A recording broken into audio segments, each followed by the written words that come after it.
What's the perfect thing that goes with a pinata? Why, a fringe, of course.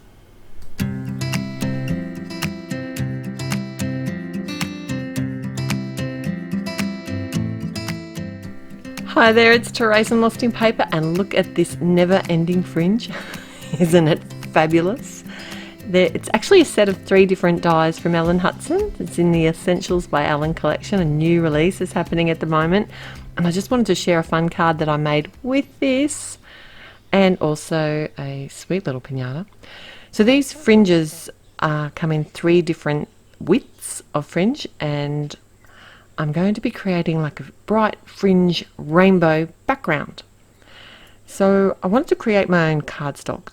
To do that, I'm using my ink blending tool. So this is one of the bigger ones from Altenew. I really like the bigger ink blending tools. It's much better on my wrist and my hands, and I can do it really, really fast.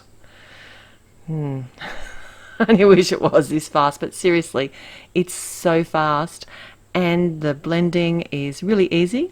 I'm using 80-pound Nina cardstock. I haven't had to use any special cardstock, and the result is really even and easy to do. I've got the Catherine Pooler inks here, which are dye inks, so nothing too special, just chose some nice bright colours. The good thing about these inks is they react with water.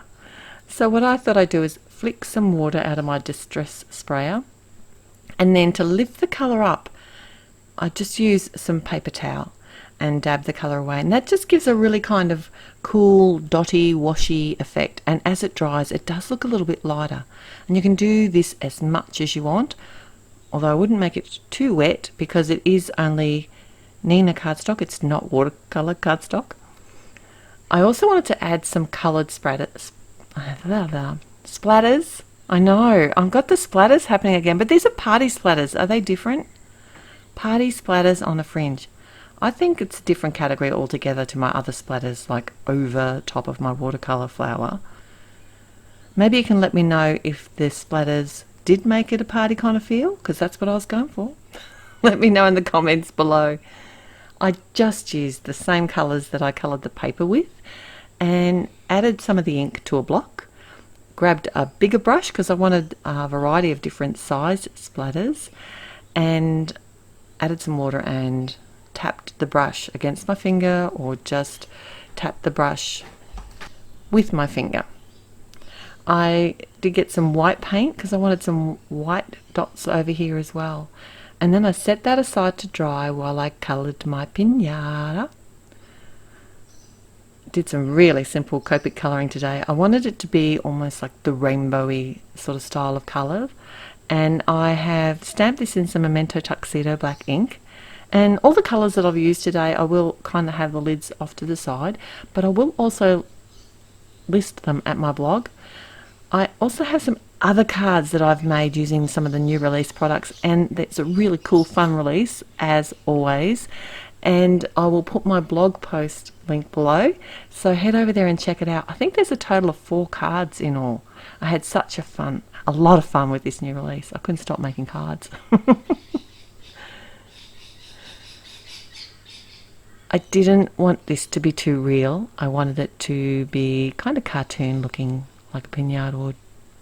And this set also has some lollies or sweets in it that you could add and make it look like the pinata's been broken, and have some sweets sort of lying about or falling out or bouncing up in the air around the pinata. That would have been fun, but my fringe was going to be enough. I have a very busy card for me. So I didn't go with any of those sort of condiments for my pinata.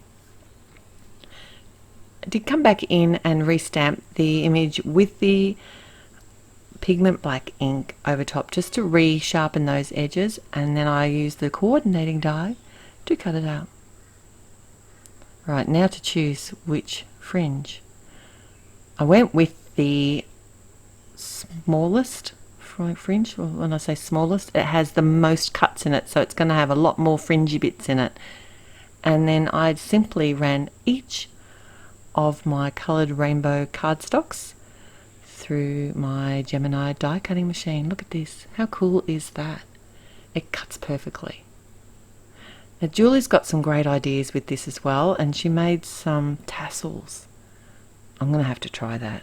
What a fabulous die set. And I've got some more cards coming up using this same die set real soon, so I'm going to be doing some double die cutting, so watch out for that as well. So my tape runner ran out of tape, so I grabbed my ATG because that was right beside me, and basically just eyeballed the layering here. I only added tape to the top of my fringe, the solid bit that wasn't die cut, and laid it up so it was reasonably even. I wasn't being too fussy with the placement because I knew that I was going to be able to come in and just sort of cut away the edges with my scissors afterwards. But these colours made me happy. It was like a party on a card. To deactivate the tape though, I just used my powder tool here on the back where I had run my tape through, just so my scissors don't get sticky when I cut that off. Pro tip, that is. Saves my brain and having to clean my scissors. The sentiment is also from the Hit That set. That's just where the little pinata comes from. And I did play around with the placement of that. I just used some leftover splattered cardstock, and then I did pop up my little cutie in the center. I used some nice strong foam tape so it doesn't fall off.